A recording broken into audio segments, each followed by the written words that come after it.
You're listening to Journey for Truth with internationally known medium, Tai Yi practitioner, and radio host Tammy Urbanic. Hello and welcome to Journey for Truth on iHeartRadio and YouTube. I'm Tammy Urbanic. Thank you so much for joining me. Journey for Truth Radio is always on demand and with many new episodes.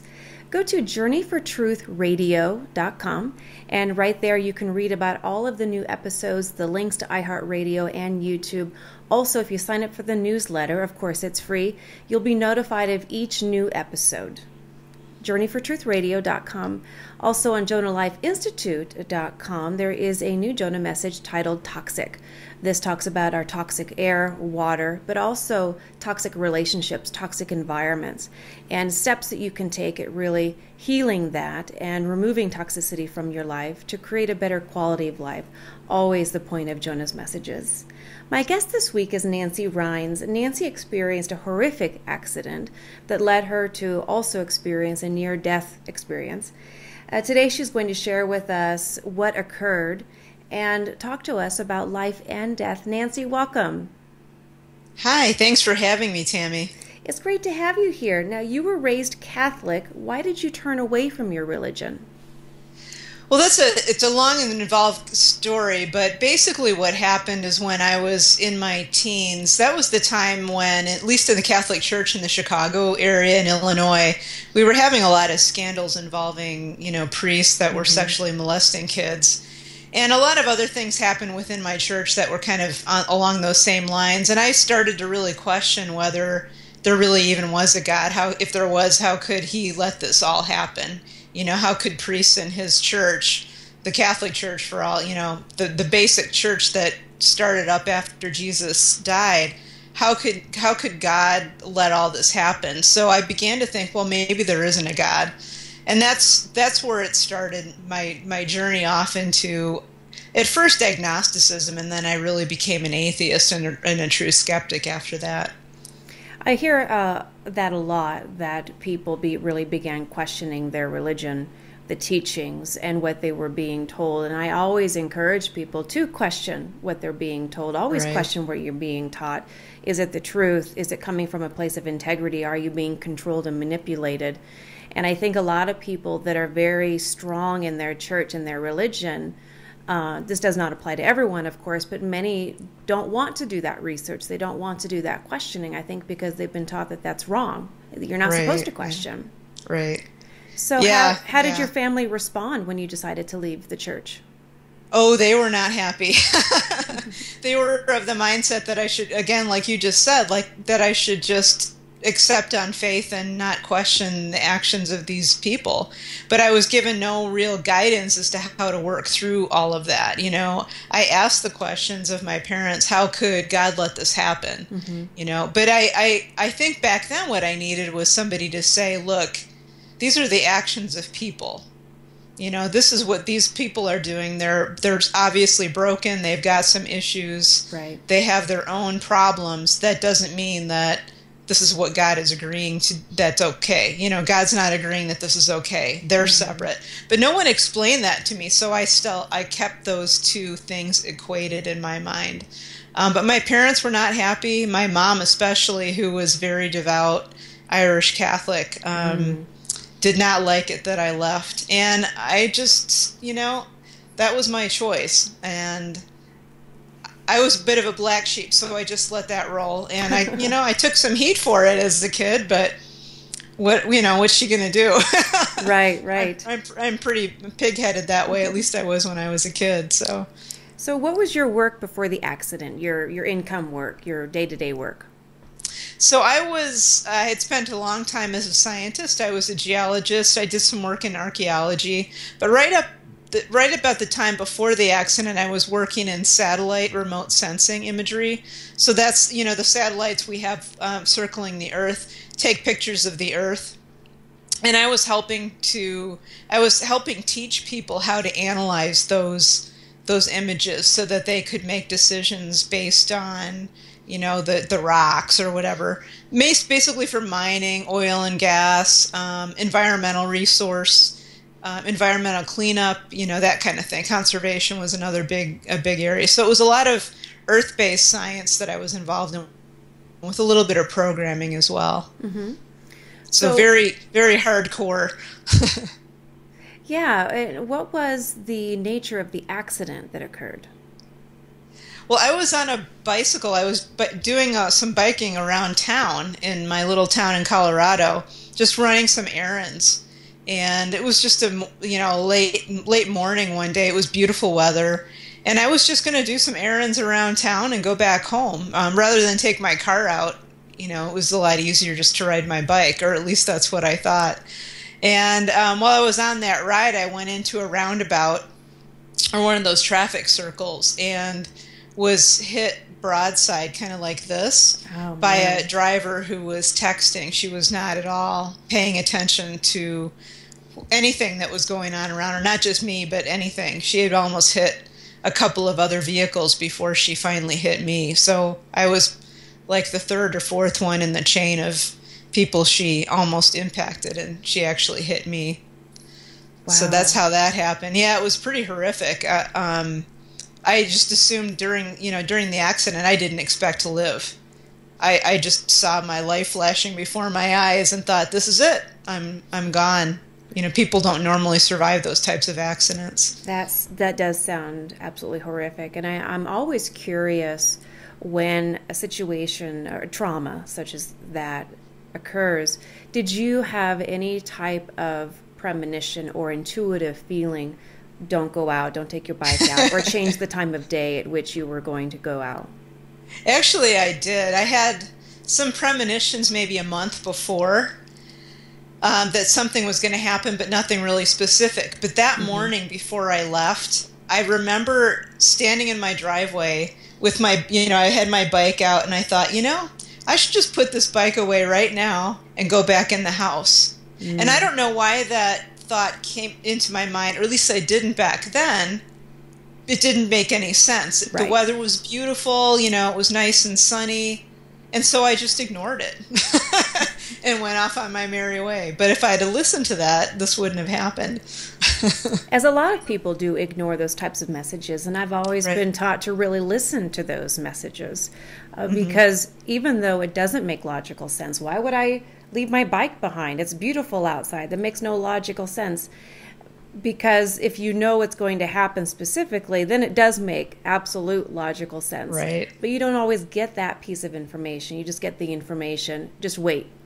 Wait to go out on your bike, or wait to go do that event, or wait to take that action because something's going to occur. And it's then our responsibility to decide if we're going to listen to that intuitive feeling. Right. It's not anyone's job to save us from ourselves, but our job to really listen. Now, what were the doctors doing when you experienced a near-death experience? Well, I was actually in surgery. So the accident happened on a Friday, and the end result was that my back was broken in a lot of different places. And in order to be able to walk again, they decided they were going to have to basically reconstruct my back, and they inserted some titanium rods in my back that are about, a foot or so long on either side. And so that was the surgery on Monday, a few days later. And it was during that surgery, when they injected me with the anesthesia, that I went into cardiac arrest and stopped breathing and basically died on the operating table for about somewhere between 2 and 3 minutes. That's a long time for that type of experience. Yeah, it is. So what happened in your interpretation? What did you see? So what I saw is not what I expected. I'd had surgeries before, and it was just always black, and then I'd wake up, in the recovery room, and everything would be normal again. But I came to consciousness in a beautiful landscape, just like out in the middle of a mountain meadow is what it looked like to me. And the weather was beautiful. It was warm. There was a light breeze. But then what I really started to feel inside of my being was a welcoming home, love and peace. And there was a peace and a love that I had never experienced in this life on earth. And I initially thought, I wonder if I have died. And then my second thought was, well, if I did die, then why am I here? Because I don't believe in any of this stuff. Great question. It was. Good question. And the answer that came back to me was, this is your home. You belong here. Welcome home. You're my child. And at that point, I just started weeping because I knew it was true. And I knew that was, I felt it inside of me that was home. And that I was back home again where I belonged. So that's what it was like for the first few, I guess if you could call it, minutes of my consciousness there. There really isn't a sense of time like it passes here. It's a little different. Right. But after that, there was no physical presence of a being that I saw in front of me. It was more like I call it universal consciousness or divine consciousness around me. But after a little while, there was another presence that came to me. It looked like a woman, and she started conversing with me and explaining to me that I was here to learn what I needed to learn before I went back to my own life on Earth. And it was she that was going to teach me the things that I needed to know in order to make my life what I wanted it to be, to make a success out of my life, because up until that point I hadn't been real happy. So you're stating that she told you it was her job to teach you for when you regained consciousness. Right. Yeah, it was basically not necessarily a lot of things that I didn't know. It was a lot of reminding me of what I should have known or what I might have forgotten. Things like the true nature of love and how important it is to be active in being loving, not just wait for it to come in from the outside. Exactly. But to take an active role in being kind and compassionate and loving. So things like that, a lot of little, what seemed like initially little reminders, but turned out to be very profound insights for me on how to really make this life one that was worth living for me. I love the information that you're stating that she gave you. That's in part the definition of love that I have been taught, that it's an energy that we as human beings on this earth and this time frame cannot truly comprehend with our brain and with a certain level within our lower mind anyway. Our higher mind can access all of that information and knows that information, but our lower mind and our brain doesn't really comprehend love to the fullest definition that it carries, and that it takes action to fully understand and experience love. And it's not about just waiting for it to come in, universe, send me love. Okay, well, when are you going to give love to yourself? And then it can be, added to that. I mean, that's just such a simple explanation. It's so much deeper than that. But that is wonderful. And that would tell me that the experience right there, what you just stated, tells me it was authentic. It had integrity. It had just a lot of energy to it. Absolutely. I love it. Yeah. How much of that did you remember waking up, or did you have to regain pieces slowly after the fact? So when I woke up, I remembered pretty much all of it. The majority of it was there immediately, and I didn't know what to make of it at first. There were some pieces that were a little bit hazy, and I remember when I was in the NDE, when I was with her, I was concerned about remembering all of this stuff, and she said, "Don't worry, it's there for you." So when I woke up, I would say probably 80 to 90% of it was right there. I spent some time trying to figure out what belonged where in the timeline of it, but it was all there. And so as soon as I could, I started writing it all down without looking at anybody else's. I didn't even know about an NDE at first. I didn't know what they were. So I just started writing all of this stuff down kind of on my own. And then as I started writing, I would all of a sudden remember, oh yeah, there's that piece that I forgot about. And it really wasn't many pieces that I had forgotten. It was very specific little chunks that I guess maybe were a little bit more difficult for me to process in the moment. So I kind of put them on hold for a little bit. But it took me a while to write them all down. It took about 3 months of writing and in a journal. to write everything down as far as I could remember it. And then it took a little bit of time after that to go through it again and read it and kind of process what I'd experienced.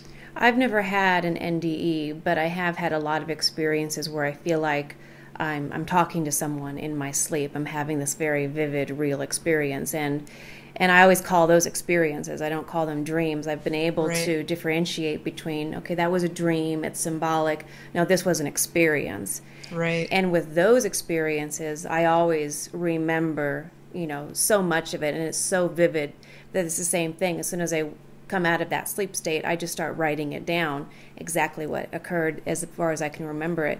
And it's profound. It's always, always profound. I think any of the listeners who are tuning into this who may have had an NDE, I'm sure they can probably relate to what you're stating, or even relate to having different experiences but not an NDE, and knowing that it's profound, or like you stated earlier, listening to your intuition. Mm-hmm. Because perhaps if you hadn't had the accident, you could have experienced a shift in a much easier, less traumatic way. We never know. Yeah. We never know. So definitely. How did this change your everyday life after you were healing and after the entire experience? Well, it's been a complete shift. I mean, I start my day now, literally I start my day with prayer, with a contemplative prayer, which is a separate type of thing, and with several meditations and intentions. And so I start off, I'm a very spiritual person now. I practice it. Mm-hmm. And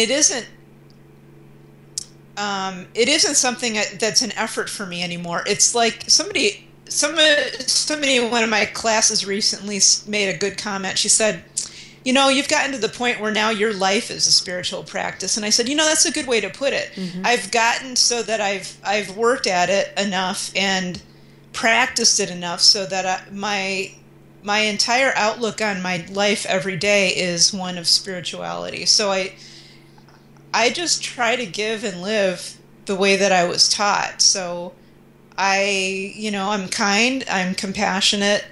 I think about others. I think about the effects on those around me of everything I do and say. Mm-hmm. But it's not an effort for me anymore. It just comes naturally. Right.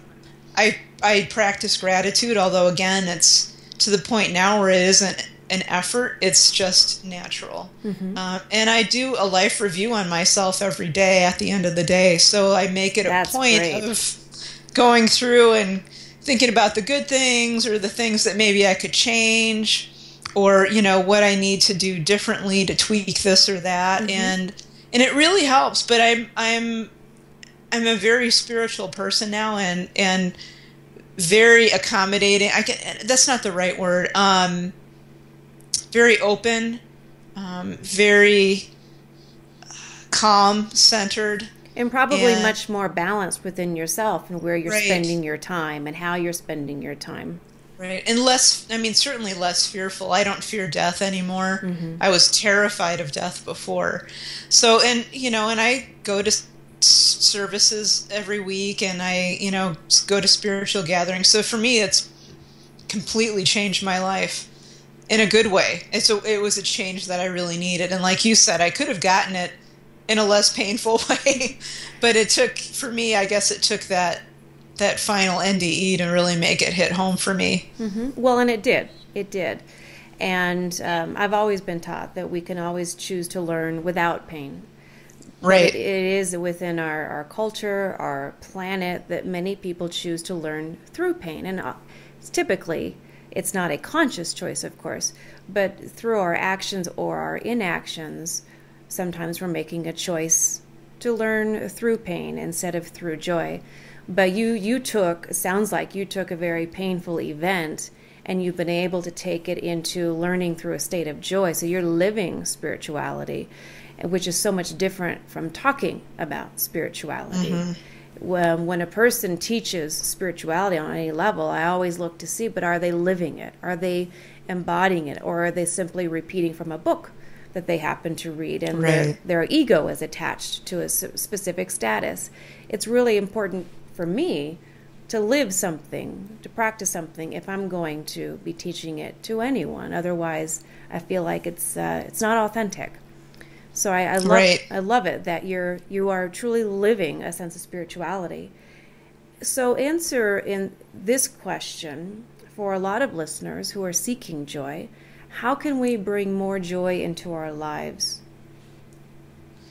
Wow, that's a big question, and it's going to be different, I think, for each person. But my suggestion would be to really start with your own heart, with your own self. Don't make the mistake that I did and look for it from out there.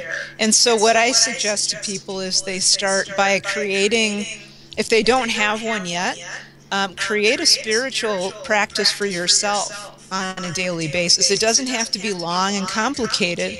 It can be starting with, maybe a 2-minute prayer in the morning where you really center in on that prayer while you're praying. You don't just recite it like, it's just a bunch of words, but really get into it. Be present with that prayer.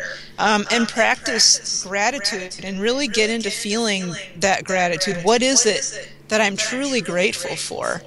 But I also like people, I suggest people really at the end of the day, like I told you about that life review, think about at the end of the day, focus on what really went well for me today. What good things happened? Not just happened to me, but what good did I do? Did I smile at somebody at the grocery store and lift their spirit up? So remember all those little things. You can even write them down, jot them on a little notepad, like, one of these small I keep these with me all the time, and just write down positive things that happened to me, or things that I've helped with. Maybe I lifted someone's spirit. So focus in on giving a little bit of yourself every day, whether that's just lending a hand to someone who needs it. I find that focusing in on being of service is really helpful for a lot of people in learning what joy is. Joy isn't in stuff. Joy isn't in stuff that comes in from outside either. Joy is from giving. And so if we can give especially of service, of our time, of our presence, not presence gifts, but presence, our being there, truly being there with someone. So that's what I would recommend, is people learn to be of service a little bit more.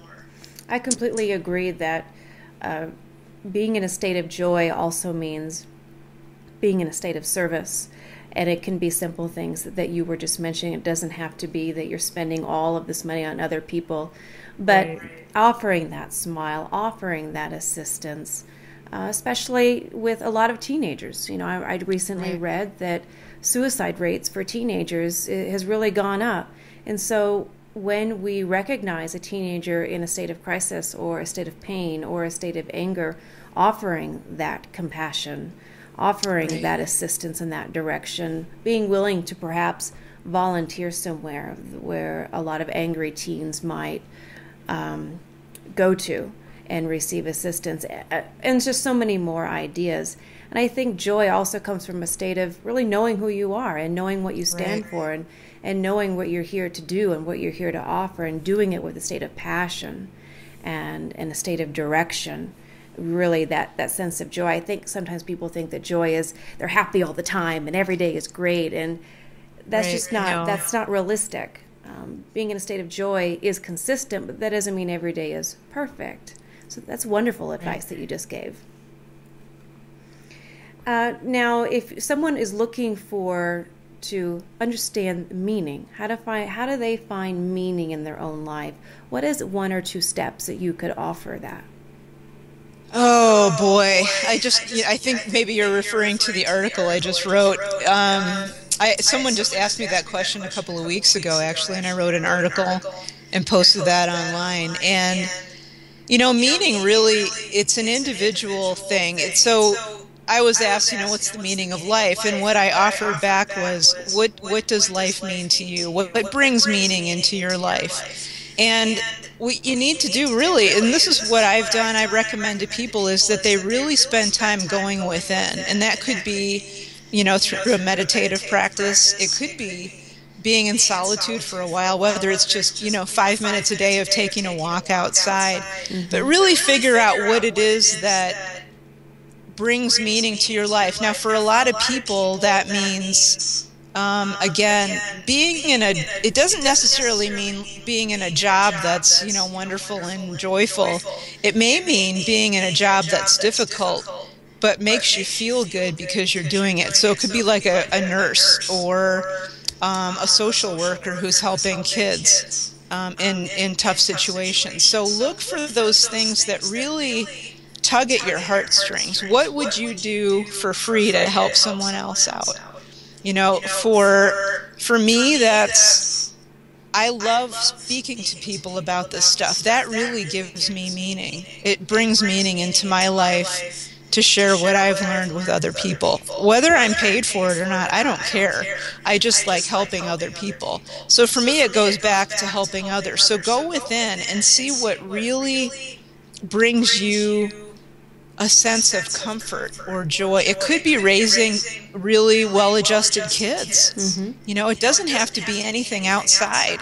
It could be just as simple as, being a great family member, or being a teacher at a school and really putting your heart and soul into that next generation. It doesn't have to be necessarily associated with your hobbies or your work. It can be something completely different that you just would do and volunteer at. But really go within. And I really suggest to people, if they can, to spend time in quiet stillness each day. Without the cell phone, without Facebook. It could just be 5 minutes, 10 minutes. Get to know yourself. What really brings you joy? What moves you to tears? Those are the kinds of things that can bring meaning into your life if you work with those and enhance those. Excellent. Now, where can people find your book? Also, give us the title of your book, but where can they find your book and your information? So the book is called Awakenings from the Light, and it's available on Amazon.com, on Barnes & Noble, and at Barnes & Noble stores. It's also available on my website, which is Nancy, NancyRynes.com. So that's NancyRynes.com. You can order it there, or you can order it online at Amazon. Excellent. Well, thank you so much, Nancy, for being a guest on my show this week. Thank you so much, Tammy. And thank you, listeners, for joining me here as well on Journey for Truth on iHeartRadio and YouTube. Until next time, have a fantastic week.